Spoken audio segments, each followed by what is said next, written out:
ఉదయకాల ప్రార్థన. కృపామయుడా, సర్వశక్తిమంతుడా, ఆశ్చర్య అద్భుత కార్యాలను మా జీవితంలో అనుదినము జరిగిస్తున్న మా ప్రియ పరలోకపు తండ్రి, మీ యొక్క ఉన్నతమైన బహుబలమైన నామాన్ని బట్టి మీకు స్తుతులు చెల్లించుకుంటున్నాం ప్రభువా.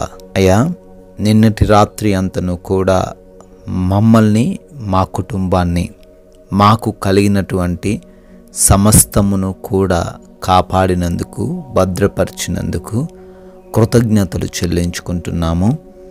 మంచి నిద్రను మాలో ఉండిన ప్రతి ఒక్కరికి అనుగ్రహించినందుకు స్తోత్రాలు చెల్లించుకుంటున్నాం ప్రభువా. అయ్యా, ఈ రోజును చూడగలిగే భాగ్యం మాకు దయచేశారు. సజీవులుగా మమ్మల్ని ఈ రోజున నిలవబెట్టుకున్నారు. అందును బట్టి మీకే కోట్లాది కోట్ల స్తుతులు, స్తోత్రాలు, వందనాలు చెల్లించుకుంటున్నాం ప్రభువా. మనుష్యులకు తెలివి నేర్పువాడు దండింపక మానున అనే కీర్తనల గ్రంథం 94వ కీర్తన 10వ చరణం ద్వారా మాకు తెలియచేస్తున్న విధానాన్ని బట్టి స్తోత్రాలు తండ్రి.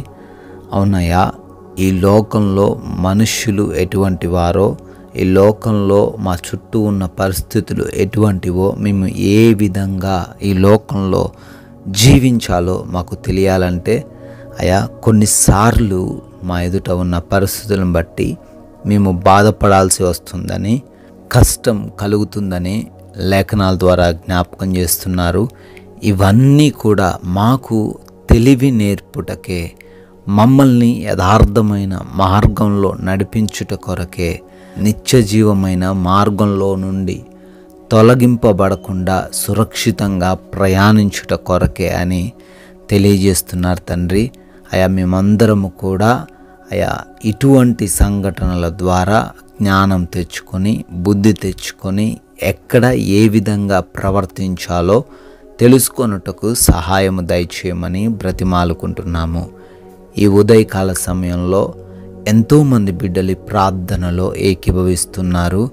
అయా, వారందరిని బట్టి అడుగుతున్నాం, ఈ రోజున వారందరికీ మీరు తోడై ఉండండి. వారి హృదయంలో ఉన్న ఆలోచనలు, వారు అనుకుంటున్న కార్యాలు అన్నీ కూడా మీ చిత్తంలో, వారి జీవితంలో నెరవేర్చండి నాయనా. ఎస్ లార్డ్, మా ప్రతి పనిని కూడా మీ పాద సన్నిధిన పెడుతున్నామయ్యా. చేస్తున్న ఉద్యోగాల్లో, వ్యాపారాల్లో, పరిచర్యలలో మాకు తోడై ఉండండి. జ్ఞానముతో మమ్మల్ని నింపి ఫలించేవారిగాను, అభివృద్ధి చెందేవారిగాను ఉండడానికి సహాయం దయచేయమని అడుగుతున్నాం ప్రభువా. ఎస్ లార్డ్, అదేవిధంగా ఎన్నో పనులు ఆగిపోయి బిడ్డలు ఇబ్బందులు పడుతుండగా అవన్నీ కూడా మరలా పునరుద్ధరించబడ్డానికి సహాయం దయచేయండి నాయనా.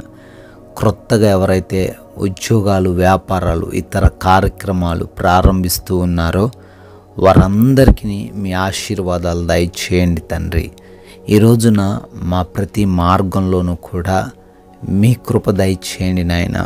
మేము ప్రయాణిస్తూ ఉండంగా, వాహనాల్లో వెళుతూ ఉండంగా క్షేమకరంగా ప్రయాణిస్తూ ఏ అపాయాలు, ఏ ప్రమాదాలు మాకు జరగకుండా మరలా సురక్షితంగా మా గమ్య స్థానాలకు చేర్చబడ్డానికి సహాయము దయచేయమని అడుగుతున్నాం తండ్రి. అయ్యా, ఈ రోజున ఎగ్జామ్స్ కొరకు, ఇంటర్వ్యూస్ కొరకు బిడ్డలు వెళ్తున్నారు. వారందరూ జ్ఞానం కలిగి, జ్ఞాపక శక్తి కలిగి వాటిల్లో సెలెక్ట్ అవ్వడానికి, క్వాలిఫై అవ్వడానికి కృప దయచేయండి తండ్రి. అదేవిధంగా హాస్పిటల్స్కి వెళ్తున్నారయ్యా. వారి ఆపరేషన్స్, వారి డెలివరీస్ కొరకు, రిపోర్ట్స్ కొరకు అయ్యా వారు వెళ్తుండగా వారికి మీరు తోడై ఉండమని అడుగుతున్నాము. అయ్యా, మేము ఈ రోజున మీ నామానికి వ్యతిరేకమైన ఏ క్రియను కూడా జరిగించకుండా మీ నామాన్ని ఘనపరిచే వారిగా మమ్మల్ని మీ సన్నిధిలో నిలవబెట్టుకొనండి. ఈ రోజున మా జీవితాల్లో ఏ లోటు లేకుండా సమృద్ధిని దయచేయండి. మంచి ఆరోగ్యము, మంచి ఆర్థిక పరిస్థితిని ప్రతి బిడ్డకును దయచేయండి.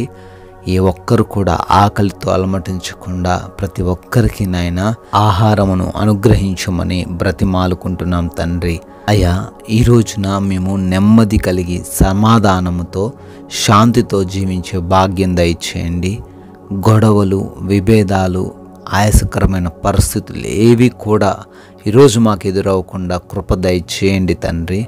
అయా, ప్రేమించే మనస్సు, క్షమించే మనస్సును మాకు అనుగ్రహించండి ప్రభువా. ఈ విలువైన సమయాన్ని వ్యర్థపరిచే వారిగా మేము ఉండకుండా సహాయం అనుగ్రహించండి.